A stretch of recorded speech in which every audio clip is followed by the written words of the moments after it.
Merci Madame la Présidente, Monsieur le Président. L'école doit relever 3 défis majeurs. Élever le niveau des élèves, restaurer l'attractivité du métier d'enseignant et anticiper la façon dont nous pouvons non pas subir, mais tirer profit de la baisse démographique.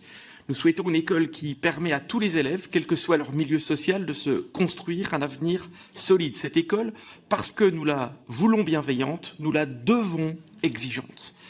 La baisse de la démographie peut permettre, sans nouvelles dépenses, d'améliorer les conditions d'apprentissage pour les élèves et d'enseignement pour les professeurs. Nous avons besoin d'enseignants bien formés, mieux rémunérés, à qui l'éducation nationale fait davantage confiance. Trop de décisions se prennent encore à Paris ou dans les bureaux des inspections académiques. Un des leviers serait de favoriser l'autonomie de fonctionnement et d'organisation des équipes pédagogiques pour mieux tenir compte des spécificités du terrain, afin de mieux lutter contre les inégalités.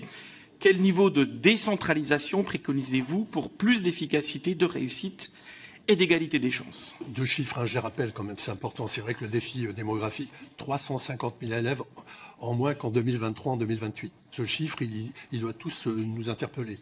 Le deuxième chiffre, c'est qu'il y a mécaniquement une augmentation de la dépense et elle a progressé entre 2013-2022 de 12%. 6 milliards d'euros. Parce qu'il y a des mécanismes de GVT qui font que la dépense, de toute manière, elle augmente. L'intégration des AESH dans le budget du ministère de l'Éducation nationale et leur augmentation croissante, 10% des effectifs, font aussi que la dépense, elle va continuer d'augmenter. Il ne faut pas se tromper là-dessus. En revanche, sur le fait qu'on doit être davantage en proximité des besoins, surtout avec une réalité qui va bouger. S'il y a des regroupements, pas de regroupements, mais de toute manière, il y a une réalité de terrain, il y a des besoins de terrain spécifiques.